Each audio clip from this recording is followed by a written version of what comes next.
At the bottom of my Star Wars ranking is The Last Jedi. I don't really understand why people are growing warm to this film. It's one of the more forgettable movies I've ever seen in general. Not just the most forgettable Star Wars movie, but just one of the more forgettable movies I've ever seen in my life. I left the theater feeling nothing.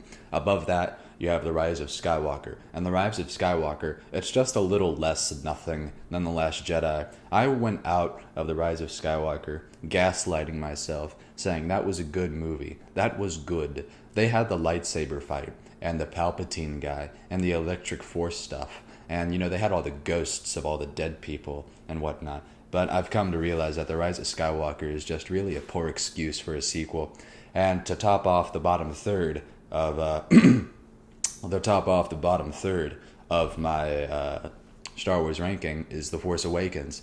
And The Force Awakens, there's nothing special about it. It really is just a weird. It's like a remix of A New Hope and The Empire Strikes Back, which is nothing new to say. I really have nothing really new to say on the sequel trilogy. If you want to hear some really good analysis on the sequel trilogy, there's this video by this YouTuber called So Uncivilized who really goes into the workings of the sequel trilogy and how each one communicates with the other. And it's really cool perspective on why the sequel trilogy is such a mess. Okay, but at my sixth place is The Phantom Menace. And The Phantom Menace has a lot going for it, a lot of cool world building stuff going on. But George, did we really need 30 minutes of pod racing? I don't think we did. I don't know what he was thinking. And I think he even said himself that he went a little overboard on it. And above The Phantom Menace, you got Attack of the Clones. Now, this is where I start to lose people. Like, why did I put Attack of the Clones so high? Because Obi-Wan's whole conspiracy noir detective arc is just awesome.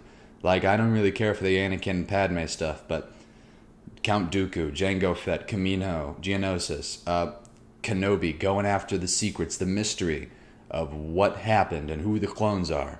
That's awesome. I love that. That's a great movie. I really do enjoy it. And Christopher Lee, he's not too bad as Count Dooku. I think he's awesome. And then above that, you have Return of the Jedi. And I like Return of the Jedi. It's a cute film. It's a good ending to the original trilogy. It's not the best ending. There are plenty of other ways to go about it, but it is a good ending for the original trilogy. But I just don't feel that the character arcs in Return of the Jedi are as strong as the character arcs in Revenge of the Sith. At third place, Revenge of the Sith is like a Renaissance painting, as I once heard it described.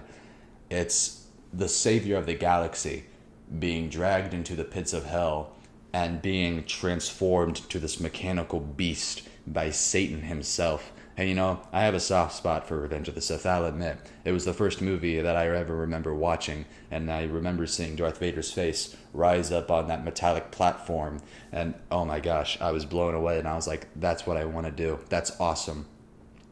At place number 2, it's A New Hope, for obvious reasons. It's the classic mythology, the hero's journey. I'm not really telling you guys anything new about it. But at the top place is Empire Strikes Back. Empire Strikes Back is the Star Wars movie. You can't really replace it. And it's all because of that one line at the end of the film when Darth Vader, he tells Luke, "No, I am your father." It changes everything. It reframes the whole story as this evil guy, the worst human being who wants to blow up planets with his big metal moon base that shoots lasers. And he's redeemed by the grace and love of his son. That's Star Wars to me. That's what Star Wars has always been. And there's no really replacing that. Anyway, I hope you all have a fantastic day, and may the 4th be with you.